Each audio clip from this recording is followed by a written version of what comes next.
Kamusta mga mahal kong manonood at paboritong subscriber? May masamang nangyari sa K-pop Demon Hunters. Panoorin ang video.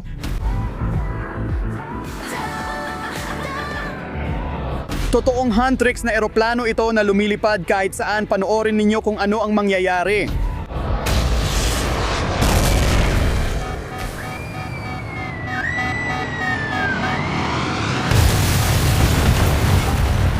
Wow, nakita nyo ba yon mga kaibigan? Bumagsak ito kung saan sa abandonadong gubat na yon.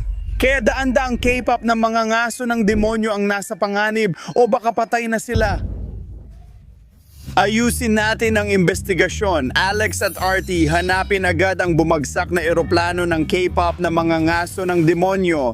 Sige, kailangan ninyong gawin ito ngayon na. Bilis, bilis, sige na. Kailangan nating kunin sila. Kailangan nating alamin ito. Kung buhay pa si Huntrix.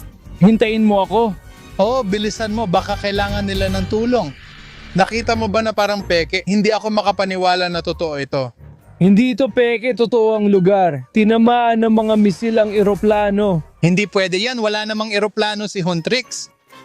Wala silang eroplano? Meron. At may malaki silang eroplano na tinamaan ng misil. Tara na RT, kailangan nating magmadali para tulungan ang mga Huntrix na babae. Baka delikado sila, tara na. Naku, parang may topak tong tao. Sa tingin mo ba sila rin yon? Komento ka. Hindi talaga ako naniniwala kaya tara na lang. Alex, Slav, sasabihin ba nating wala kang nahanap? Ano? Hindi RT, seryoso ito. Kailangan nating tulungan si Huntrix. Ayokong pumunta kahit saan. Hindi ka alis, hindi kailangan natin.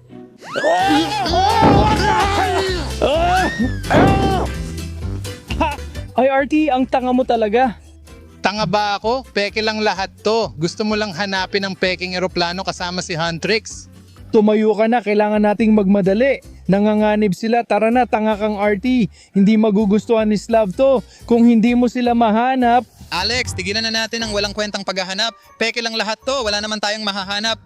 Di ako naniwala na may mahahanap sila. RT, hindi kailangan nating tulungan si Huntrix. At RT, ano yon? Ano? Tingnan natin yan. Merong pink na lubid. Oh, ito ay, wow, tingnan mo ito. Very important person, Huntrix. Ngayon, naniniwala ka na? Hindi ito peke. Nahulog ito mula sa langit, mula sa eroplano na hindi. May tanga lang na tagahanga na naghulog nito. Huwag ka na maging mausisa sa kalokohang ito. Umuwi na tayo, pare, sayang oras natin. Ngayon, lubos na akong naniniwala kay Slav. Kailangan nating magpatuloy. Tara na, RT, tara na. Baliw talaga ang taong to. RT, naghihintay na sa atin ang mga Huntrix. Sige, sige. Tara na, tanga kang RT. Ang kapal ng niebe at yung eroplano siguradong natabunan na ng niebe. Kaya mas mahirap silang hanapin. Kaya dapat na tayong umalis dito, Alex. Hindi! RT, tumingin ka doon.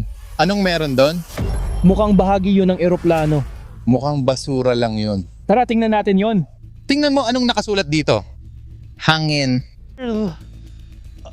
Mga airline. Kaya ito ay bahagi ng eroplano. Tingnan mo, lahat ito ay kulay ube. Kulay ito ng Huntrix, ng K-pop Demon Hunters.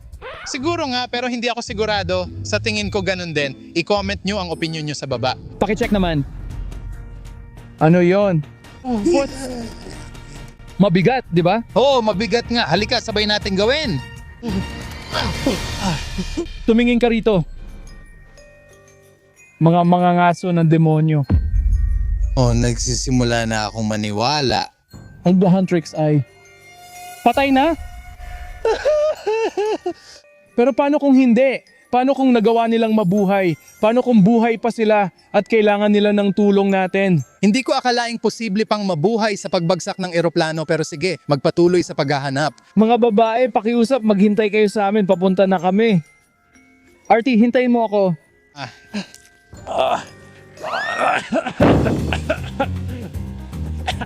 Bilisan mo. Oo, siguradong may iba pang piraso ng eroplano na nakakalat dito. Maghanap ka ng mga palatandaan. Tama na reklamo, may nahanap ako, halika. Talaga? Oo. Tingnan mo. It's Huntrix. Ano ito, Alex? Ito ba?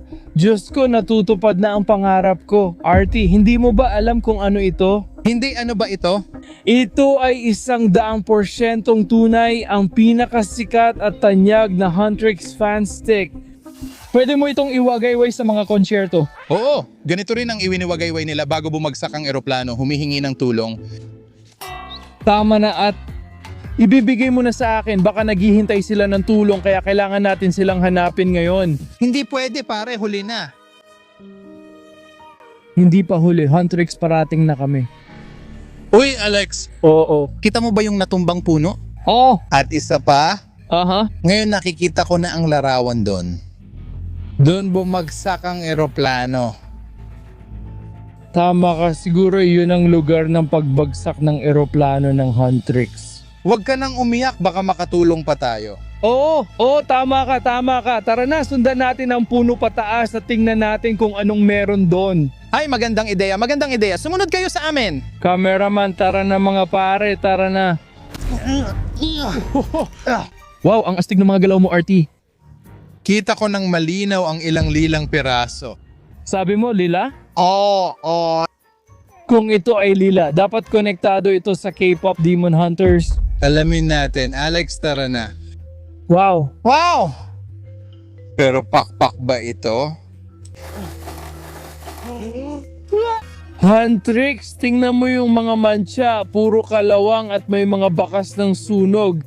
Kaya lahat ng mga palatandaang ito, ibig sabihin may nangyari habang lumilipad, baka sumabog o kaya nagkaroon ng problema sa kuryente at nasunog nung bumagsak. Anong palagay mo? Halata naman pare, napanood mo ba yung video? Pinakita sa atin ni staff na may umatake sa e-plane?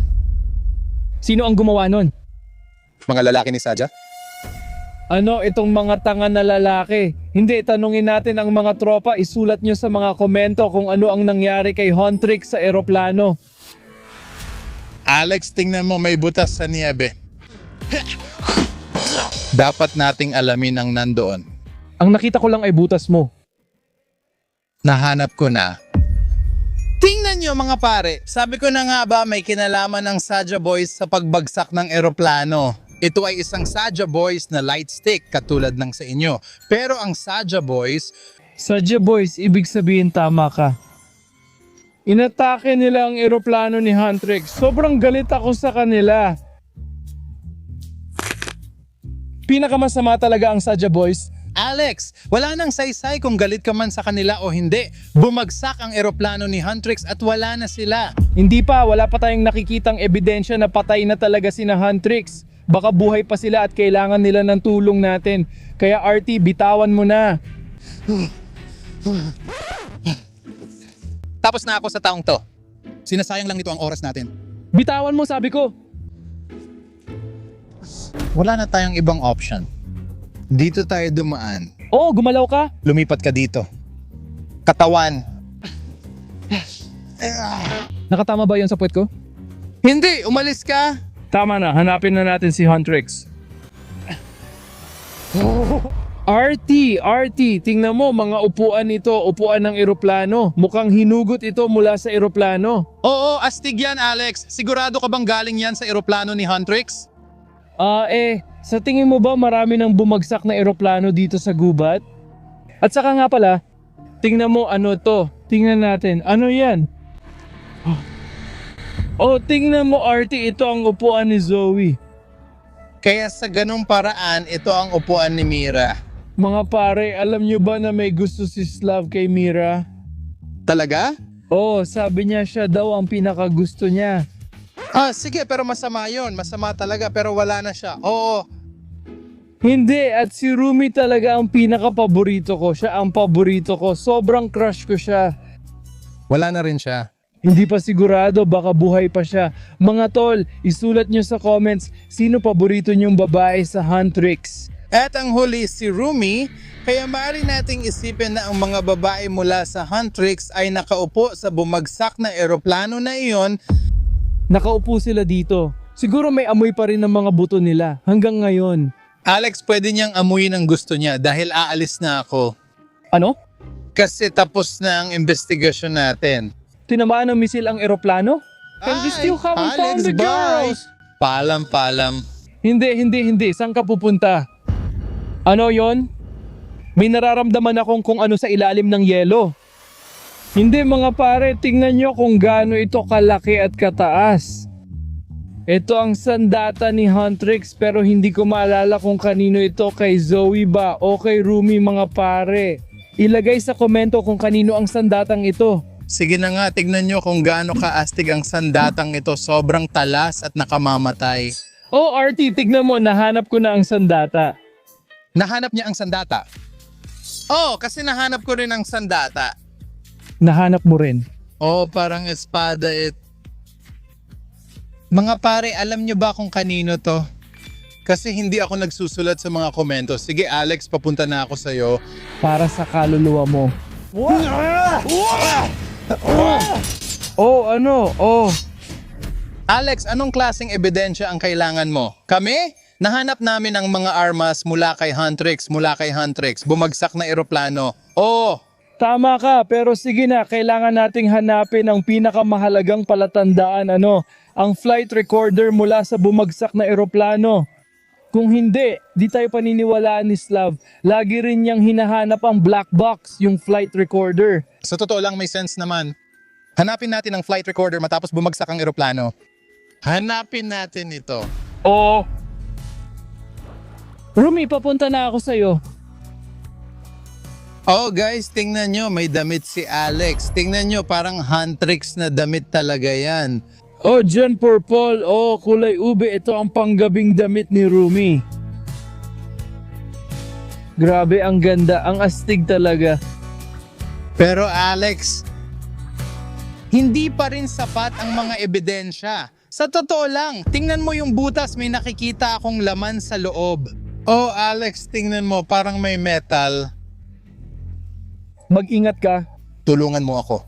Wala akong pakialam. Nahanap mo si Artie. Ako naman ang damit ni Rumi at gustong gusto ko itong kumot. Salamat. Sira ka talaga Alex dahil nakahanap ako ng isa pang ebidensya ng bumagsak na eroplano ng Huntrix.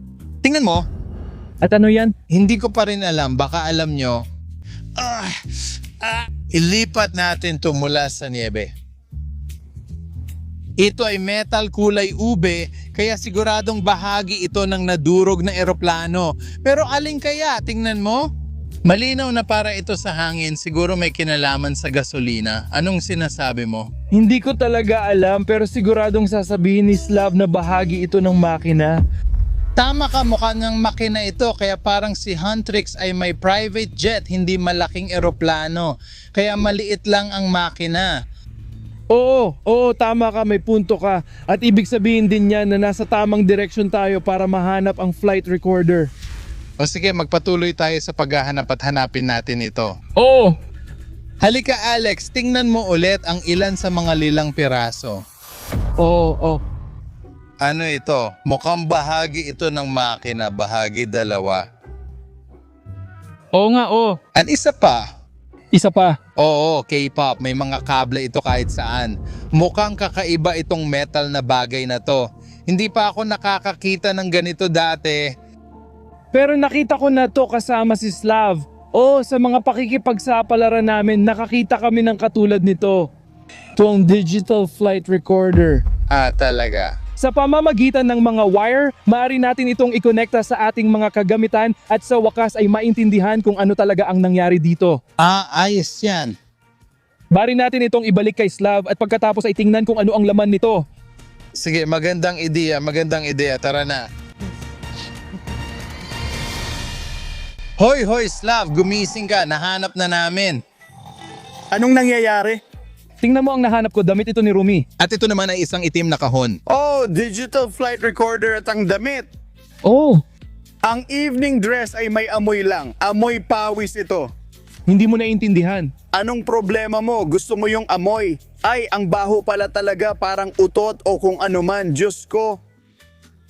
Digital flight recorder ito. Oo, mukhang ganito nga. Magaling, ayos. Nagre-record lang ng audio ang digital flight recorder kaya walang larawan dahil ganun talaga ang gamit nito. Maririnig natin ang pinag-uusapan ni Huntrix bago bumagsak ang eroplano kaya silipin natin ang laman ng black box ng eroplano ng K-pop demon na si Huntrix. Kaya mga guys, mahirap talaga dahil sira ang mga wiring. Pero naikabit ko na lahat at ngayon nakikita na ng phone ko ang K-pop. Black box ng eroplano para mapatugtog natin ang huling audio na na-record sa digital plane recorder na yon. Handa ka na bang ibunyag ang totoo tungkol sa pagsunod sa K-pop plane?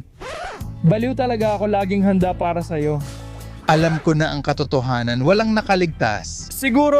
Siguro tama ka, RT, pero kahit ganon panahon na para ilantad ang lahat ng sikreto. I-play na natin ang huling recording. Nako, grabe mga girls, parang perpektong jet ito at perpektong flight talaga. Sige, mukhang normal naman ang kalagayan ng eroplano. Oo. Pero boses ito ng babae, di ba? Oh, naririnig ko si Rumi. Oo, narinig ko rin siya. Sige, patuloy tayong makinig. Oo, pero gusto ko talagang pumunta sa banyo as in sobrang kailangan na, as in number 2. Teka, ano? May isang nagpasya pumunta sa banyo. Ano? Alam ko, sige, tuloy lang tayo sa pakikinig. Ay nako, Ito ba ang Rumi mo? Yan si Rumi. Siguradong sigurado, paikot-ikutin natin ng kaunti. Sige, kasi hindi natin dapat pakinggan ang mga bagay na galing sa kubeta. Sige. Rumi, lumabas ka na. Ngayon na, may mga misil mula sa radar. Na-detect ng radar ang mga misil. Oo, tama ang video. Oo, may umatake sa kanila. May ebidensya ka ba? Sino ang gumawa nun? Oo nga. Nakuha na natin, Saja Boys ang may gawa. Ang Saja Boys ang umatake sa eroplano ng Huntrix, di ba? 100%. Ipinakawala nila ang mga misil sa kanila. Sige. Ano ang mangyayari pagkatapos? Kailangan nating lumikas, kailangan nating umalis. Ngayon na, halika na. Hindi pwede. Hindi pwede na ang mga missile talagang tinamaan ang eroplano. Nabuhay ba sila? Ano ang mangyayari pagkatapos? Sige, bumabagsak ang eroplano. Anong gagawin natin? Ang mga parachute. Oo, ang mga parachute. Tingnan mo. Oo, tumalon na. Oh, wow. Oo, ginamit nila ang parachute. Makinig pa tayo. Grabe ang wild nun. Ayos lang ang lahat. Oo, nakaligtas sila. Ayos lang ang lahat. Bumagsak ang eroplano. Oo, tuluyang bumagsak dahil sa mga misil ng Saja Boys. Pero nakaligtas sila. Gumamit sila ng parachute at naging maayos ang lahat. Sige, pakinggan natin ang huling bahagi. Oh, ayos naman ang lahat. So, saan banda ang concert? Doon ba? Oo, ayos yan. Pinaplano nila ang concert. Sandali, ano? Kailangan ko talagang bumalik sa banyo. Sige. Kalimutan na lang natin yon. Oo, wala tayong pakialam sa mga K-pop na mga ngaso ng demonyo at laruan. Kalimutan na lang natin. Sige. Kaya ngayon, tapos na ang problema natin, natapos na ang investigasyon. Magaling mga pare sa paghahanap ng voice recorder mula sa eroplano. Walang tinatago ang bagay na to.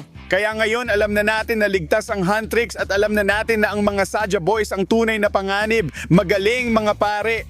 Sana nagustuhan ninyo ang video na yon at ngayon hinihiling ko lang na mag-subscribe kayo sa aming channel. Napakahalaga nito para sa amin. Gagawa pa kami ng mas marami at mas interesting at kakaibang content. Kaya pakisubscribe na lang sa SLAV's Adventures. Sa totoo lang, ang pangalan ko ay SLAV at ito ang aking team. Salamat sa panonood, paalam. Ibabalik ko itong damit kay Rumi.